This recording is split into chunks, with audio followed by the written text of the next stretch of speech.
There are towns in this country where nobody lives anymore. The streets are empty, the doors are still open, and in some cases, the clocks are still ticking. These aren't made-up stories or horror movie sets. These are real places, right here in America, where entire communities just stopped existing. Some of them died overnight. Some took decades to fade out. Some were swallowed by nature. Some were killed by a single decision made by people hundreds of miles away. But all of them left something behind that most people will never see.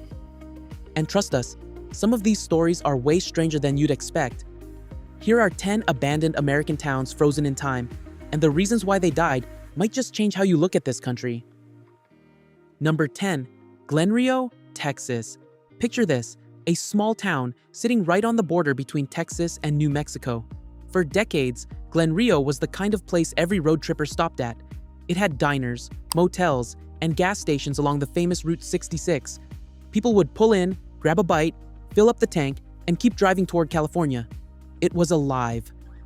Then, in 1973, Interstate 40 opened up just a few miles north. Just like that, nobody needed Glenrio anymore. Cars zoomed right past it. Businesses shut down one by one. The motels closed. The diners went dark. Today, the town is basically a ghost. You can still see the old motel signs and the crumbling diner walls, but almost nobody lives there. Glenrio is a perfect example of how one highway can kill a whole town without anyone even noticing. Number 9. Calico, California. Back in the 1880s, silver was a big deal, and Calico, tucked into the desert hills of Southern California, struck it rich. At its peak, around 1,500 people lived there, and the town had saloons, stores, and even a school. But silver prices crashed in the early 1890s, and people packed up and left. Within a few years, Calico was empty. Nature started swallowing the town whole. Sand and dust buried the streets. Buildings crumbled into dust. Today, only a handful of structures still stand, restored as part of a state park. But if you look past the tourist stuff, you can still see the bones of a town that went from booming to completely dead in less than 10 years. Number 8. Utopia, Texas. Yes, a town called Utopia actually existed, and yes, it failed. Located in the hill country of Central Texas, Utopia was founded in the 1800s as a peaceful farming community. For a while, it worked. People settled in, built homes, and lived quietly. But over the decades, younger generations started leaving for bigger cities. The jobs dried up. The roads didn't lead anywhere important. Slowly, the town just faded. There was no big disaster, no explosion, no dramatic event. Utopia simply ran out of reasons for people to stay. It's one of the quietest ghost town stories in the country, and somehow that makes it sadder than all the others. Number 7. Drawbridge, California. Drawbridge holds a weird record. It's considered one of the smallest ghost towns in the entire country. At one point, in the early 1900s, about 40 people lived there, mostly railroad workers. They built tiny shacks near the tracks and made it work. But when the railroad company started cutting jobs, people left. By the 1940s, the town was empty. Here's the creepy part though. The buildings are still standing. They're falling apart, sure, but nobody has torn them down. They just sit there in the middle of a California marsh, rotting slowly, like the town is waiting for someone to come back. Nobody ever did. Number 6. Rhyolite, Nevada. Rhyolite might be the fastest boom and bust story in American history. In 1904, gold was found in the desert hills near Death Valley. By 1907, Rhyolite had grown into a city of up to 10,000 people. It had a hospital, a stock exchange, electric streetlights, and even an opera house. Seriously. But the gold started running out fast. The mines closed, the banks shut down, the trains stopped coming. By 1916, the power company pulled the plug on electricity and left. By 1920, only 14 people remained. One man was the last resident, and he died in 1924. Today, the ruins of Rhyolite sit in the desert like a skeleton. One of the buildings was made entirely out of 50,000 glass bottles, and it's still standing. The whole place feels like time just stopped. Number 5. Goldfield, Nevada. If Rhyolite was fast, Goldfield was massive. At its peak in 1908, around 20,000 people lived in Goldfield, making it one of the largest towns in Nevada. It had fancy hotels, big mines pumping out gold, and a railroad connecting it to the rest of the country. But when the gold ran dry, everything collapsed. The population dropped from 20,000 to almost nothing in just a few years. Buildings were left wide open. Streets went silent. Today, A small handful of people still live in the area, but most of Goldfield is abandoned.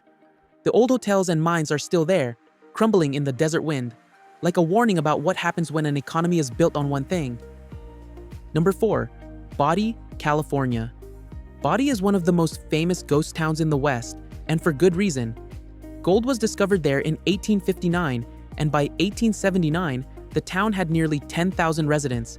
It had 2,000 buildings, dozens of saloons, and a reputation for being one of the wildest towns in California. But the gold faded, and so did the people. 2 massive fires, one in 1892 and another in 1932, destroyed most of what was left. By the 1940s, Bodie was empty. The state of California decided to preserve it exactly as it was left. They call it arrested decay. The buildings slowly fall apart on their own, but nobody touches them. Walk through today and you'll see old furniture, dusty bottles, and belongings sitting where people left them over 100 years ago. Number 3. Centralia, Pennsylvania. This one is not like the others. Centralia isn't abandoned because the money ran out or the highway moved. Centralia is abandoned because the ground is literally on fire. In 1962, a fire started in an underground coal mine beneath the town. Nobody could put it out.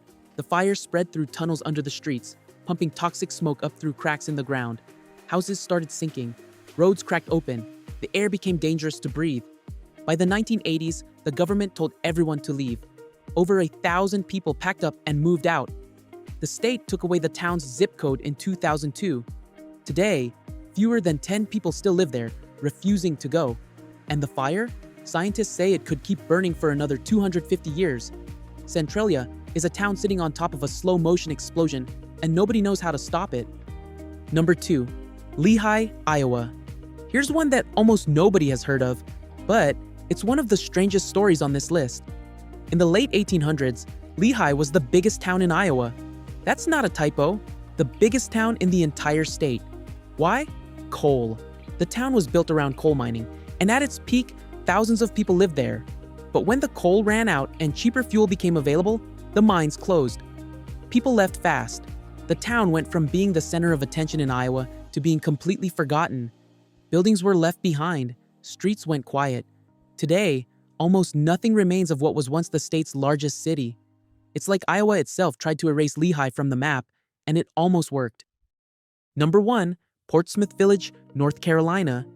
Portsmouth Village, on a small island off North Carolina's coast, once thrived as one of the busiest Atlantic ports in the 1700s.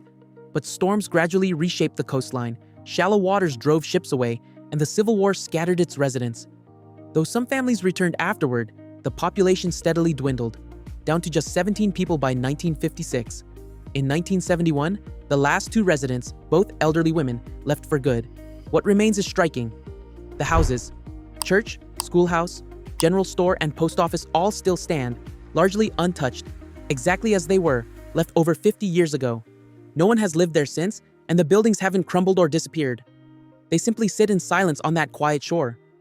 Visiting by boat today, the stillness has an almost unsettling quality, as though the village isn't so much abandoned as it is paused, waiting for something no one can quite name. These 10 towns are just the ones that made the list. Across this country, there are hundreds more sitting in silence right now. Towns where the doors are still unlocked, where kids' toys are still on the shelves, where the last person to leave never bothered to turn off the lights. And some of them are closer to where you live than you think.